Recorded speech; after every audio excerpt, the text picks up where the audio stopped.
Hello friend, Excel की इस series में आज हम सीखने वाले हैं एक्सेल का एक इम्पॉर्टेंट पार्ट जो है डाटा एंट्री।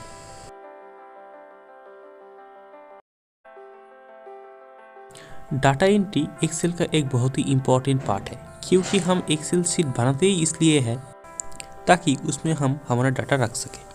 अभी हम यहाँ पर जैसे कि आप अपनी स्क्रीन पे देख सकते हैं, हमारे पास एक वर्कबुक ओपन है जिसका नाम है डाटा एंट्री। इसके अंदर हम एक रिकॉर्ड मेंटेन करने के लिए एक शीट बनाएंगे जिसके अंदर मैं लास्ट 6 मंथ का डाटा इसमें रखूँगा। डाटा मैं ले रहा हूँ यहाँ पर सेल्स और प्रॉफिट। तो अपनी शीट में हम डाटा एंट्री करना स्टार्ट करते हैं। सबसे पहले मैं अपने स्टेटस पर के जाके थोड़ा जूम कर लेता हूँ सो दैट मुझे सारी सेल्स विजिबल रहे। यहाँ पर हम सबसे पहले नेविगेशन के लिए एरोस को यूज़ कर सकते हैं या फिर मैं अपने माउस को यूज़ करके और क्लिक करके किसी भी सेल को सिलेक्ट कर सकता हूँ। यहाँ पे हम लिखेंगे सेल्स।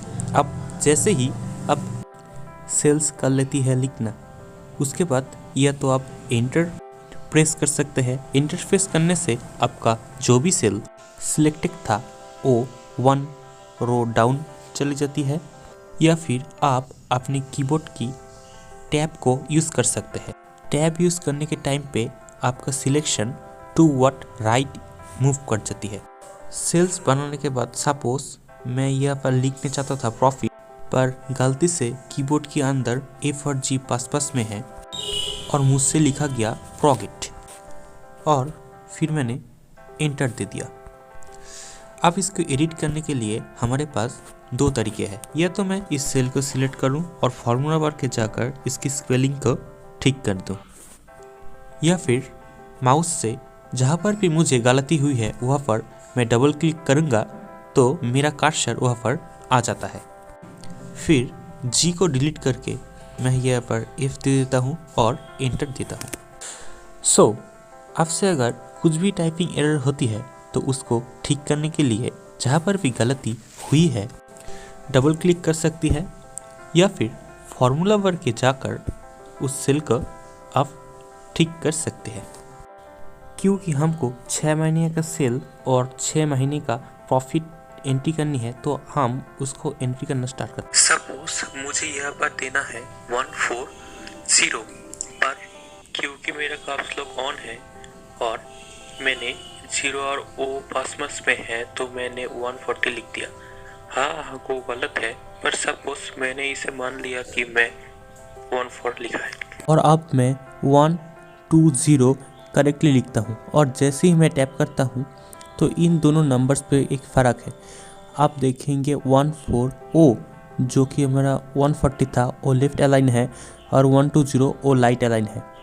जैसा इसलिए हुआ क्योंकि जब कभी भी हम नंबर्स या फार्मूलास देते हैं तो वो हमेशा राइट अलाइन होते हैं और बाकी सारी चीज़ें वो आपकी लेफ्ट अलाइन होती है। और इसके ठीक करने के लिए वही मैं इसे ओवरराइट कर रहा हूँ 140, और जैसे ही मैं इसे 140 करता हूँ ये अपने राइट अलाइन में आ जाता है। अगर आपके नंबर्स राइट अलाइन नहीं है मतलब आपने उस नंबर से एंट्री में कुछ गड़बड़ की है। इसी तरह से मैं अपने बाकी की सारी एंट्रीज को पूरी कर देता हूँ और मैं यहाँ पर टैब यूज़ करते जा रहा हूँ तो मेरा जो भी डाटा एंट्री होने के बाद जो भी सिलेक्टेड सेल है वो टूवर्ड्स राइट मूव हो जाता है।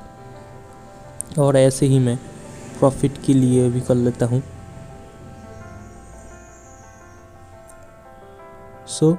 एक सेल के अंदर डाटा एंट्री जब भी आप करते हैं तो आपका टेक्स्ट जो भी है वो रहेगा लेफ्ट अलाइन और आपके नंबर्स रहेगा राइट अलाइन। जब भी आप कोई टेक्स्ट रिलेटेड या नंबर रिलेटेड एंट्री कर रहे हैं तो आप अपने अलाइनमेंट को देखकर ये समझ सकते हैं कि वो सही है या गलत। अभी हमने देखा डाटा एंट्री क्या होता है और टेक्स्ट और न्यूमेरिकल अलाइनमेंट्स कैसी होती है। आज हम देखेंगे कुछ ऑटोफिल के बारे में। ऑटोफिल एक अमेजिंग फंक्शनलिटी है एक्सेल में। जैसे कि आप स्क्रीन पे देख सकते हैं, एक ऑटोफिल शीट ओपन है। हमारे पास सेल्स और एक्सपेंसेस का रिकॉर्ड अवेलेबल है।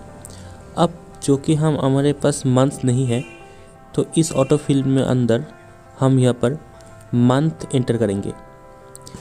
तो मैं स्टार्ट करता हूँ जनवरी से, और मैं जनवरी लिखना कंप्लीट किया और मैं एंटर करता हूँ। अब मुझे यहाँ पर चाहिए फरवरी। तो जैसे ही मैं माउस पॉइंटर को उस सेल के राइट लोअर कॉर्नर में ले जाता हूँ, तो हमने देखा था कि ये प्लस में कन्वर्ट हो जाती है। और मैं इसे क्लिक करके जैसे ही ड्रैग करूँगा तो आप सकते हैं ये अब पॉपअप में आ रहा है फरवरी, और आ रहा है मार्च, फिर अप्रैल, फिर मई एंड जून। जैसे ही मैं माउस का क्लिक छोड़ूंगा, ये चीज़ अपने आप ऑटो फिल हो जाएगी। यहाँ पर हमारे पास एक ऑटो फिल ऑप्शन आता है, जिसके बारे में बाद में देखेंगे, क्योंकि अब इसमें by default fill series add है। तो इसीलिए जनवरी से लेके मंथ के अंदर जो भी सीरीज़ आती है वो यहाँ पर फिट हो गई। तो ये क्या सिर्फ जनवरी से ही स्टार्ट होएगा? ऐसा नहीं है। हम अपनी सेल A7 पे जाते हैं और यहाँ पर मैं टाइप करता हूँ मार्च। अब हम इसको ड्रैग करके देखते हैं क्या ये वर्क करता है। जैसे मैं इसे नीचे लेके जाता हूँ तो अप्रैल, मई, जून, जुलाई, अगस्त, सितंबर, अक्टूबर, और जैसे ही मैं ये दिसंबर ख़त्म हो जाएगा तो उसके बाद फिर से जनवरी स्टार्ट होते हैं। सो ये ज़रूरी नहीं है कि डाला है तभी ये वर्क करे। हमने देखा कि ये टॉप टू डाउन और साइड वाइज दोनों तरफ से ही ये काम करती है। यही नहीं, अगर हमारे अपने मंथ्स को 3 लेटर फॉर्म में लिखना है, जैसे जान ऐसे डालना है, और उसके बाद कि मैं इसको अगर ड्रैग करता हूँ तो ये उसके 3 लेटर फॉर्म में भी मंथ्स को लिखे आ जाता है। अगर मैं इससे ऊपर ड्रैग करूँगा तो इससे प्रीवियस मंथ के आ जाता है। अगर मैं इससे अपनी साइड के ड्रैग करूँगा तो वापस से इसके मंथ से आ जाते हैं। तो ऑटोफिल फंक्शनलिटी के अंदर अगर हमारा स्टार्ट जो भी मंथ है वहाँ से अगर हम ड्रैग करते हैं तो उसके नेक्स्ट मंथ को वो बाई डिफ़ॉल्ट लिख के आ जाता है। मुझे ये सारी चीज़ें नहीं रखना है, तो मुझे इसे क्विक एक्सेस टूल में जाके अंडू या Ctrl+Z कर सकता हूँ। अब ये मुझसे ज़्यादा अंडू होगा तो मैं Ctrl+Y या फिर अपने रीडू बटन को सिलेक्ट करूँगा, तो ये मेरा डाटा जो जनवरी टू जून फिर से आ गया। सिर्फ यही नहीं, अगर हमको वीक की डेज भी इसमें देना है तो अभी हम ऑटोफिल का यूज़ कर सकते हैं। मंडे लिखने के बाद जैसे ही मैं इसको क्लिक करके ड्रैग करूँगा तो ट्यूसडे, वेडनेसडे, थर्सडे आ जाता है। हेलो फ्रेंड्स, एक्सेल सीरीज़ में लास्ट टॉपिक में हमने देखा ऑटोफिल कैसे होता है।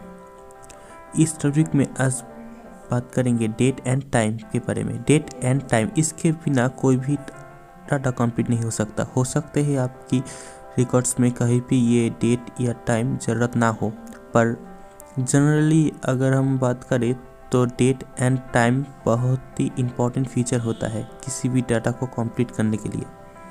सो आइए हम देखते हैं डेट और टाइम कैसे डालते हैं। सबसे पहले डेट डालने के लिए हम स्लैश का यूज़ कर रहे हैं। बाय डिफ़ॉल्ट एक्सेल के जो फॉर्मेट है वो होता है 1/4, अभी मेरा मंथ है, स्लैश मैं डालना हूँ 21, ये मेरा डेट है, और उसके बाद ईयर को आप किसी भी फॉर्मेट में डाल सकते हैं, चाहे उसे 4 डिजिट पे डालिए या फिर सपोज 20 अप्रैल 16। मैं इसे 2 डिजिट फॉर्मेट डाल रहा हूँ, और जैसे ही एंटर कर रहा हूँ ये सिर्फ 4 डिजिट कन्वर्ट में कन्वर्ट कर लेती है। डेट डालने के लिए आप डैश का भी यूज़ कर सकते हैं, जैसे कि मैं अभी डेट डाल रहा हूँ 2 मई 2016। अब मैं इसे डेट को डैश का यूज़ करके ही भी डाल सकता हूँ। जैसे ही मैं इसको इंटर करता हूँ ये इसे इसके ओरिजिनल या फिर सर्च वाले फॉर्मेट पे ले आता है। अभी सपोज 29 फरवरी 2015 हम ये डेट डाल के देखते हैं। तो जैसे ही मैं ये डेट डालता हूँ तो क्या होता है, मेरी डेट लेफ्ट अलाइन है, राइट अलाइन नहीं हुआ। देख सकते हैं कि हमारे बाकी की सारी डेट्स राइट अलाइन है। और क्लियरली दिखने के लिए मैं इसे थोड़ा सा बड़ा कर देता हूँ।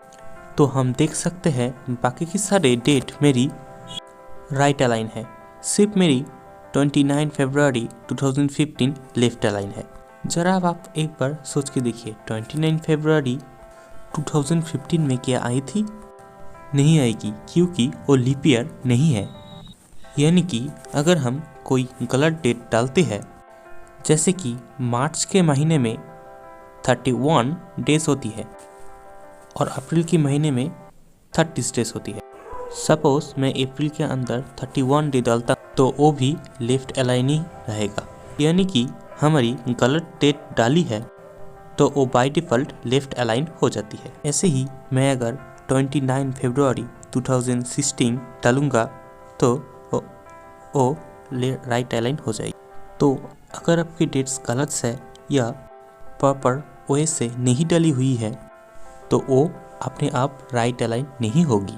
तो आपको उसे देखने से ही समझ जाना चाहिए कि आपने जो डेट डाली है वो गलत है। डेट्स को मैनिपुलेट करने के लिए हमारे पास फार्मूला के अंदर डेट एंड टाइम की बहुत सारे फंक्शंस होती है। यहाँ पर आप इस डेट्स के अंदर बहुत सारे ऑपरेशन परफॉर्म कर सकते हो using this formula in formula वर। इसी तरीके से अगर हमको टाइम डालना होती है तो हम यूज़ करती है कलन का, जैसे कि 2:30 अगर मुझे इस टाइम को 24 आवर फॉर्मेट में दिखाना है तो भी मैं यह पर 14:30 लिख सकता हूँ। एक और तरीका होता है, अगर मुझे दिखाना है AM और PM की फॉर्मेट में, अगर मैं यह पर स्पेस देके P टाइप करूँगा और इंटर दूंगा तो यहाँ पर मेरी फॉर्मेट AM और PM में हो जाएगा।